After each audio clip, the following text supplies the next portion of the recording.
We will start with work, power and energy. In this chapter, first part of the chapter is work.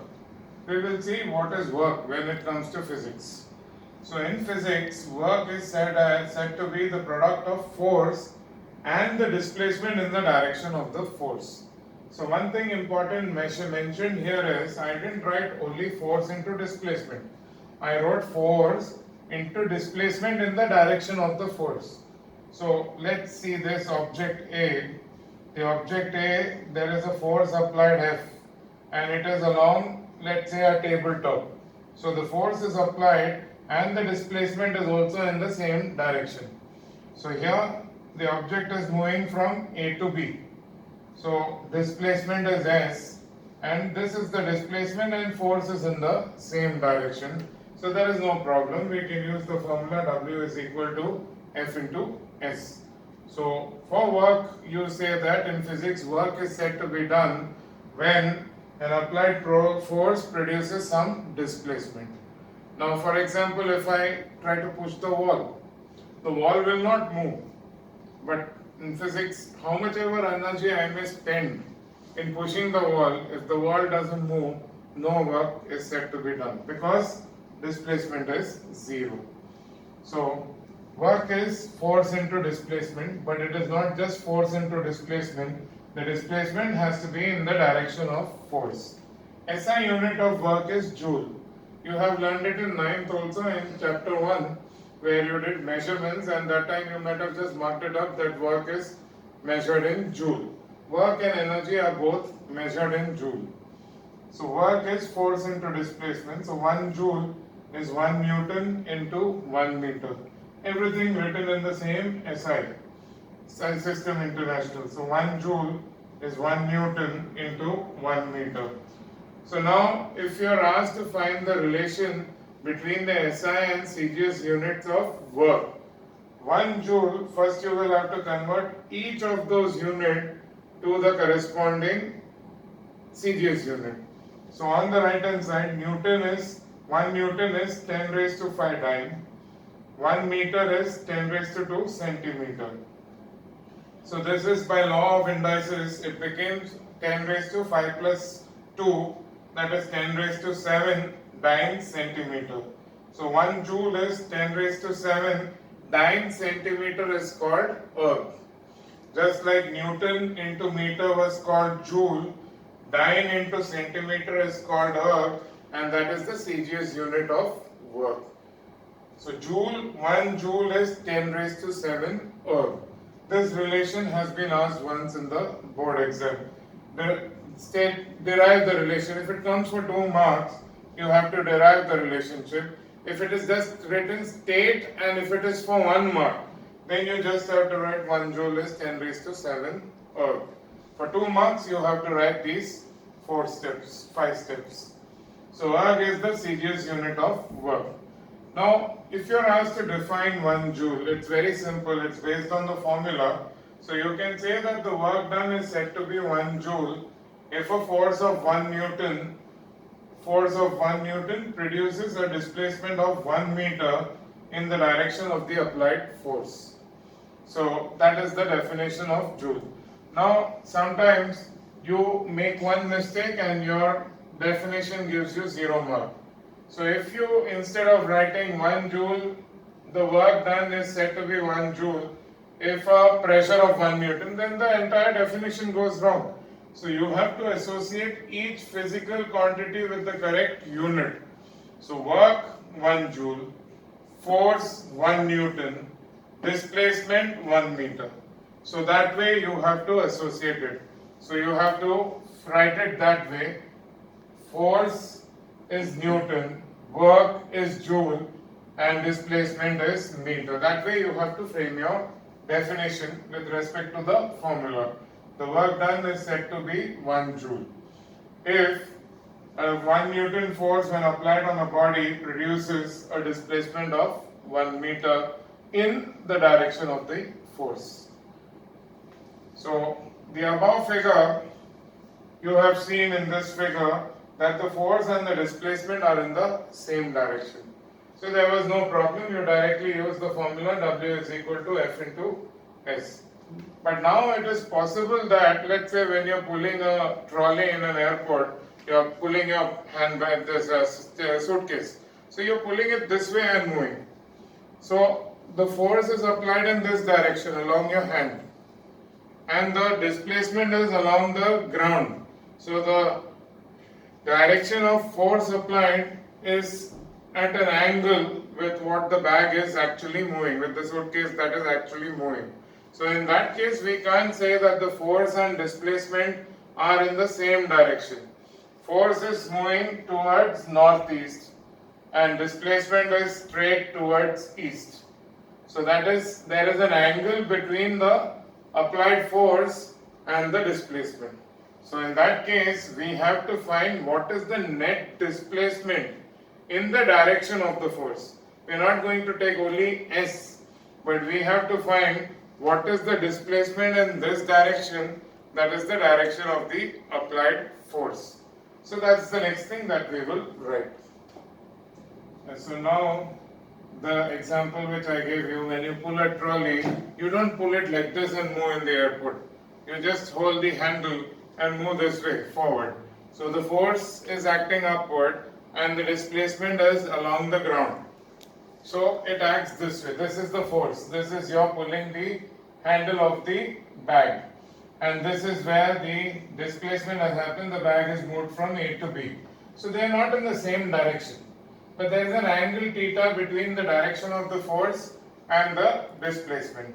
So now in this case, you can't write work done is this F into displacement AB.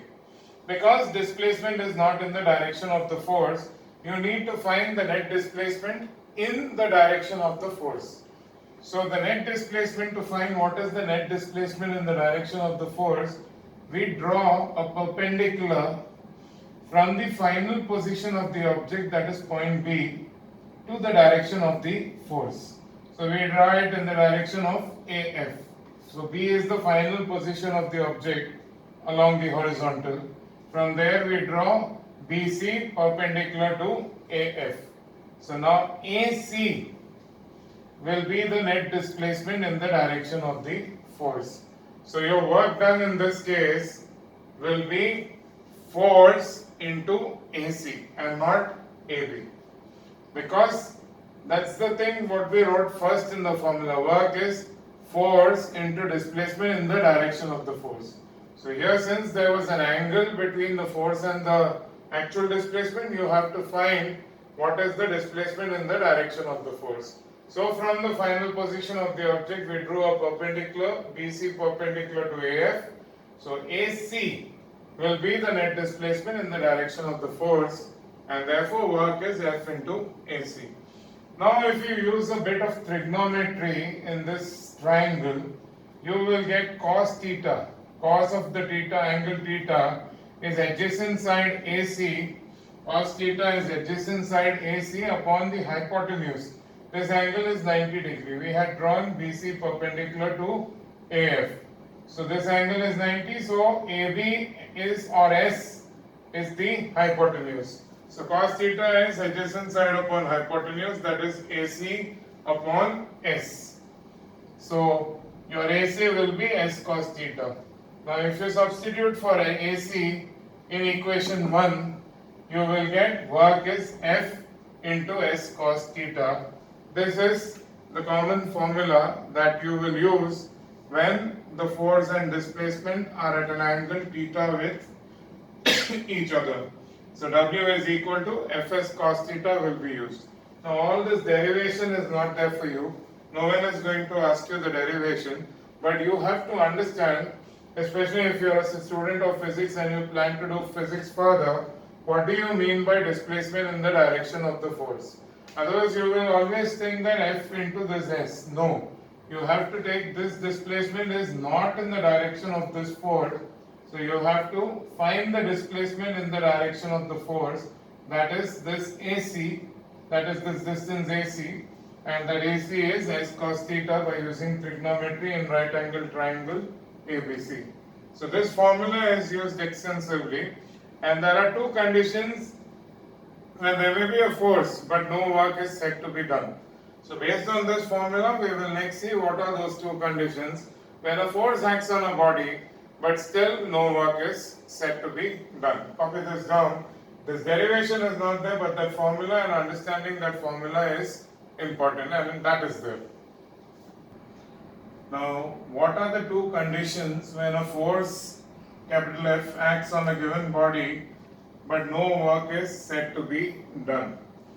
Now first we have to go as per the formula W is equal to Fs cos theta, because the force could be at an angle with the displacement.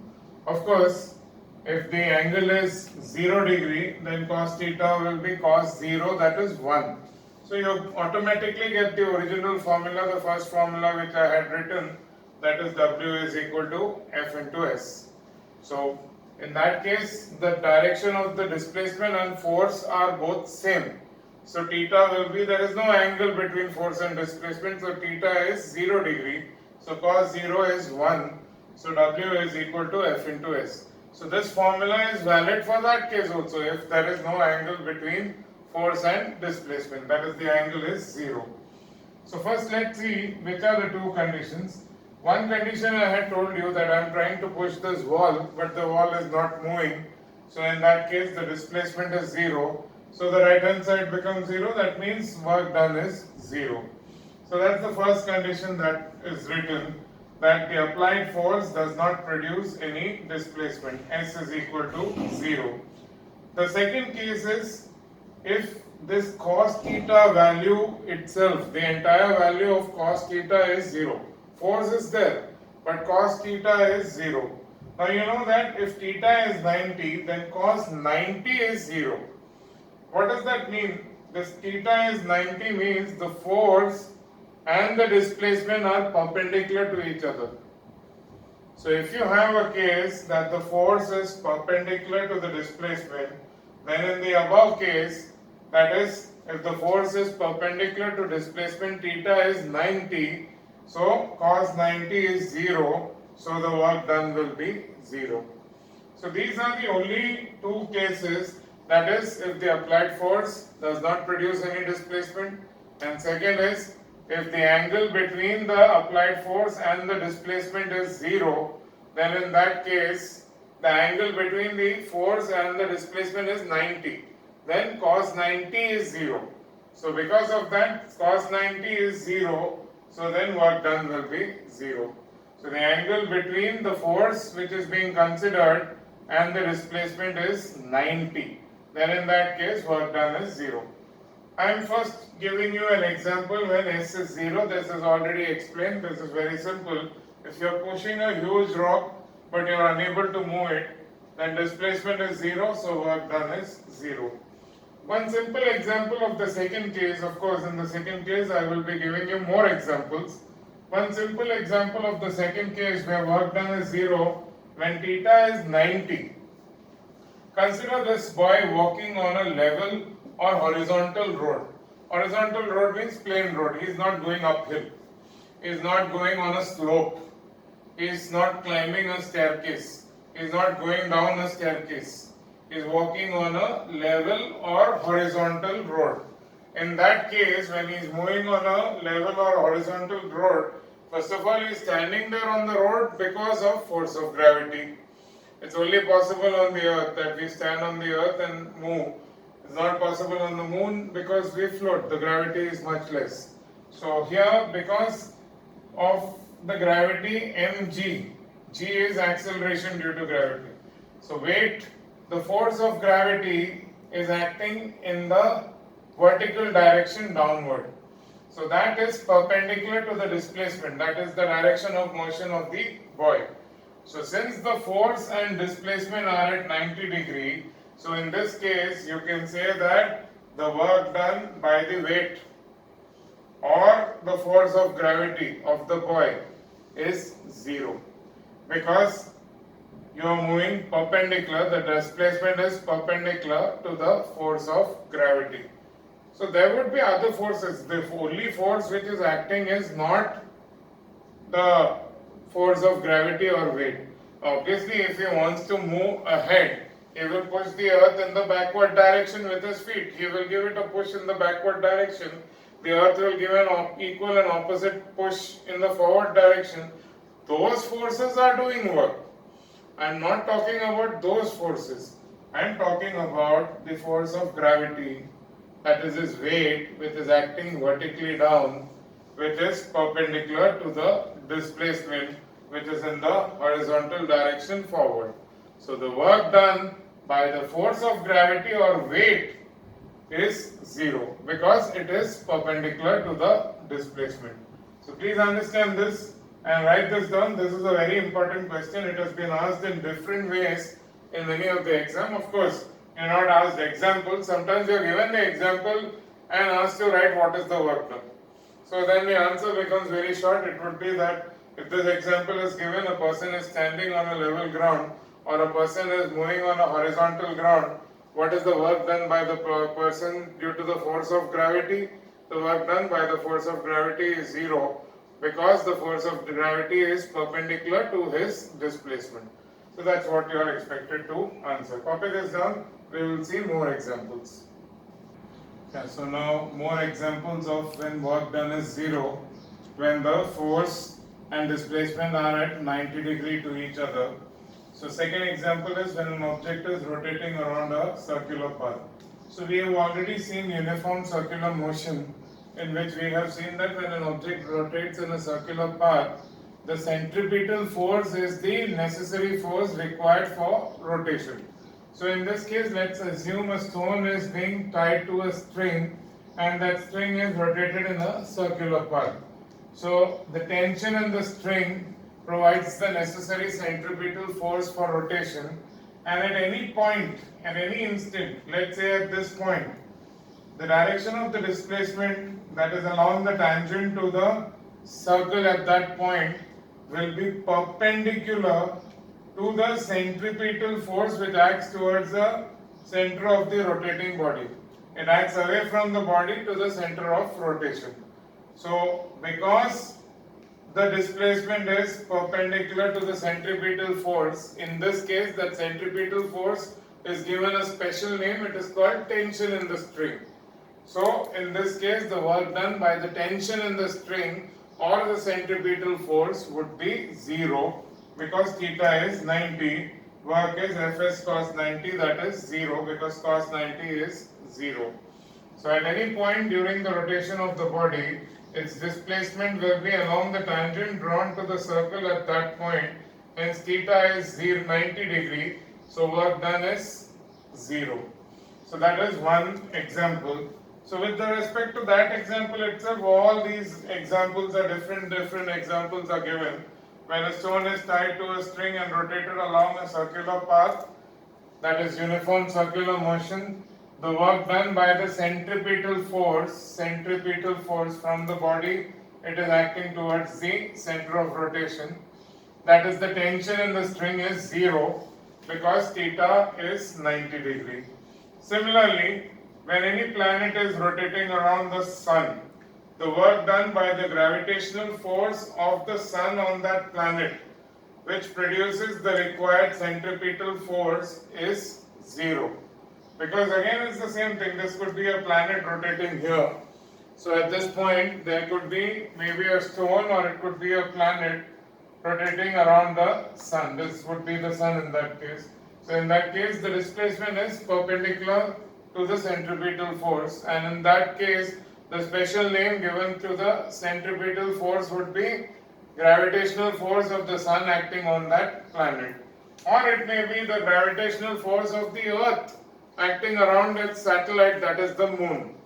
So those forces, those centripetal forces, the work done by those centripetal forces are 0. Third example, again, when an electron rotates around the nucleus of an atom, the work done by the electrostatic force of attraction between the nucleus. Nucleus is positively charged and the electron is negatively charged. The work done by this electrostatic force, which is the necessary centripetal force in this example, would be 0 because theta is 90 degree. So these are all examples when work done is 0 because the angle between the displacement and the force under consideration is 90. So this examples you should know. Consider some special cases based on what we have already learned in this class so far. In this case, you are considering an object of weight W. W is equal to mg, that weight acts downward. So if you need to lift this object, then you will have to apply an equal and opposite force in the upward direction. So the minimum force F will be equal to the weight of the object, that is mg. So this force, when you apply this force, which is equal to the weight of the object, then the object will be moved upward through a displacement h. So in this case, work done is force into displacement in the direction of the force. And the force is, F is mg. We have already written that the force is equal to the weight. So if you need to lift an object which is of weight, which has a mass of 60 kg, then you will have to apply an effort of 60 into the value of acceleration due to gravity, that is approximately 10. So you will have to apply 600 Newton force in the upward direction. So that is if you want to lift 60 kg. So 600 Newton would have been the force you apply in the upward direction. So that force into the displacement will give you work. So the general equation when you lift a body of mass m through a height h is given by the expression mgh, because this force is m into g and the displacement is h. So instead of force into displacement you use mgh. This formula is used when you lift an object through a height h. Now consider another case, a special case, where the force and displacement are in the same direction. I already spoke about this, that in this case cos theta will be cos 0 because theta is 0. There is no angle between the force and the displacement. So cos theta is cos 0, that is 1. So work done is Fs cos 0. Because this is 1, it will be W is equal to F into S. This is the first expression that you had written in the start of this chapter, that when the displacement is 0, the work done is F into S. When the angle between the displacement and the force is 0 degree, the work done is F into S, because the displacement's angle with the force is 0 degree. So it's in the same direction as the force. The displacement and force are in the same direction. Work is F into S. And that is what is known as maximum work. Because if you see the value of angles, cos 0 is 0, cos 90 is 1. So for angles between 0 and 90 degree, the value of cos theta goes on increasing, cos 90 is 0. The value is going on decreasing. So because cos theta's value goes on decreasing, cos 0 being the maximum value of 1, that is why this is also known as maximum work done. And this maximum work is done when the force and displacement are in the same direction, that is when theta is 0 degree. After that, the values of theta, when it goes on increasing, cos of theta goes on decreasing. And from 1 it will become 0.9, 0.8, 0.7, 0.6, 0.5, and finally it will become 0 when theta is 90 degree. When theta is 90 degree, that is the condition when no work is done. Now third example, another example where you have to use the distinction between distance and displacement which you learned in 9th standard. So for example, consider a person running a race and finishing the race and coming to the same starting point from where he started. So his displacement will be 0. He would have run 100 meters, but let's say he ran 50 meters ahead and then came 50 meters back, and is back to the same starting point from where he started the race. The displacement is 0 even though the distance moved is 100 meters. So work done would be 0 because displacement is 0. So these are special conditions. They could ask you examples based on this and then ask you a simple question like what is the work done in this particular case. Very important to understand these points. Yeah.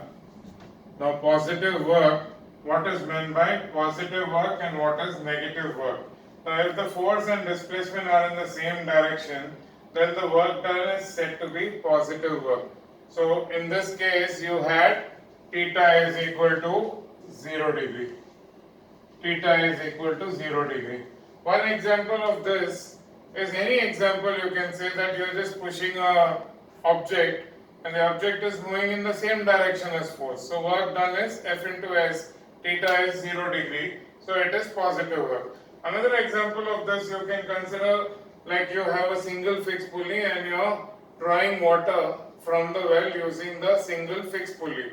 So the force or the effort exerted in the direction is downward and the force of gravity, that is the weight of the bucket, is also downward. So the force exerted, that is the effort, is in positive direction along with gravity. So that is why the work done is positive when you are considering the force of gravity. In this case, effort and force of gravity are in the same direction. Now what is negative work? Negative work is if the displacement is in the opposite direction to the force. Now what sort of work you may immediately, how can displacement be in the opposite direction to force? See, when an object is moving, it is not under the influence of one force, there are multiple forces acting. For example, when a car is moving, weight of the car is acting down. Fine. That weight of the car, the work done by that weight of the car is 0 if the car is moving on a level ground. That we had seen because theta is 90 degree. But then there is a force exerted by the engine which is pushing the car in the forward direction, that is doing positive work. Because force exerted by the engine of the car and the displacement of the car are in the same direction. And then there is another force, that is the friction exerted by the road on the tires of the car. Now that force is in the opposite direction to displacement. So the friction will always be a negative force. Because frictional force always acts in the direction opposite to motion. So that's why the frictional force will always be a negative force. Because theta is 180, so cos theta is cos 180 and cos 180 is minus cos 0. So it is minus 1. So the work done will be maximum but it will be negative. So work done is negative. Any force which opposes motion or tries to stop a moving body like frictional forces do negative work. Now bigger units of work. Many times students, even though it has been taught in 9th, they forget what is kilo, mega, giga. So anywhere where you come across the word kilo, it means 10 raised to 3. Where you come across mega, it is 10 raised to 6. And giga is 10 raised to 9. So these are standard prefixes which you learned in the first chapter in 9th standard. This has to be remembered. Mega watt is 10 raised to 6 watt. In this case, mega joule is 10 raised to 6 joule. So that way, these are bigger units of work when work done is huge. So remember this. With this, we finished the first part of the chapter. Of course, we have not done the sums, but we finished the theory of the first part, that is work. Next, we will see power and energy. What is power and what is energy? For example, if two people are running and both of them complete a 100-meter race, the work done by both of them is same because they have covered the same displacement and we are considering that they may be of the same mass. So the work done is same, but one person who ran the race and won it, he ran faster, so he has more power. So there is another term that comes into power, that is time. So time is considered in power, whereas in work we just considered force and displacement in the direction of force. So we did not consider any time in which that work was done. So work we did not consider time, but in power we will consider time. That would be in the next video. Bye students, take care. Power. We just finished with work. Now what work does, it only measures force into displacement in the direction of force. It does not take time into account. For example, let's say two people are walking 200 meters. Let's say from class to their home, both of them are staying in the same building and they are neighbors, they are going to the same place. So one person has to urgently reach home and he wants to do something else. So that boy walks very fast and reaches his house. He goes in 2 minutes, he reaches his house. The other person just strolls around, casually meets friends, they wait on the road, and the other person takes half an hour to reach the house. Same distance has been covered. So here, in case of work, we will say that both the people did the same work. They went from point X to point Y. They did the same work. No difference in the work that they did. But of course, the first person went home in 2 minutes. He covered 200 meters in 2 minutes and he reached home. The other person just strolled around, waited with friends, relaxed, they talked, they ate an ice cream and then went home in half an hour. The work done is same, but then the power used by the first person is much more because he did the same work in less time. So there is another quantity that is known as power, which takes the time in which work is done into consideration. Power is defined as the rate of doing work. When rate that word comes, it automatically means upon time. So work upon time is power. SI unit of power is joule per second. So SI unit of power is joule per second or watt, W-A-T-T. It is written in capital W. It's the name of a scientist, so it is written in capital W. See, you generally don't use joule per second, but at the same time you should know. In the exam, if they write joule per second and ask you what is it the unit of, you should know its power. And it's commonly represented as watt. So CGS unit will be work is measured in erg and time in second, so erg per second. So yes, in the previous video of work, we had shown the relation between 1 joule and erg. We wrote 1 joule is 10 raised to 7 erg. So 1 watt will be also 10 raised to 7 erg per second. 1 watt is 10 raised to 7 erg per second. Now other units of power. Of course, I'm not dwelling into kilowatt. 1 kilowatt is 1000 watt. 1 megawatt is 10 raised to 6 watt. 1 gigawatt is 10 raised to 9 watt. All that is standard prefixes that you're supposed to know. Similarly, anywhere you use the word micro, micro means 10 raised to minus 6. Milli means 10 raised to minus 3. Centi means 10 raised to minus 2. Deci means 10 raised to minus 1. These are standard prefixes used for smaller units and bigger units, and this was done in detail in chapter 1 in standard 9. So wherever those words come, you are supposed to know it because you have done it in standard 9. Now, this is another unit of power which is commonly used in mechanical engineering. It is commonly used to measure the power of engines and machines. So the power of the engine of a train or the power of the engine of your car is measured in horsepower. Unit, it's denoted by capital H and capital P. Horsepower. 1 horsepower is 746 watt. In some sums they may give you that, take it as 750, that may be for calculation. But if you're asked the relation between horsepower and watt, you have to write 1 horsepower is 746 watt. So that's the relation between horsepower and watt. Now relation between power, force and velocity. Power, force and velocity, they can ask you to derive this relation for 2 marks. Or sometimes you are asked, some has been asked where you have to use this relation that power is force into velocity. From the basic formula, power is work upon time. This you just learned, that power is defined as the rate of doing work. So force into displacement upon time is power. But displacement upon time is velocity. Displacement upon time is velocity. You've learned that. In standard 9 also you learned that displacement upon time is velocity. Distance upon time would have been speed, displacement upon time is velocity. So therefore, if you replace displacement upon time as velocity, we get power is force into velocity. You get the equation power is force into velocity. So this is all that is there about power in this chapter. So now we have finished a video in which we have done work and power. In the next video, we will be seeing energy, different types of energy, conversion of energy from one form to another, and law of conservation of energy, and examples based on that. Once we finish energy, then we can do the sums of work, power, energy.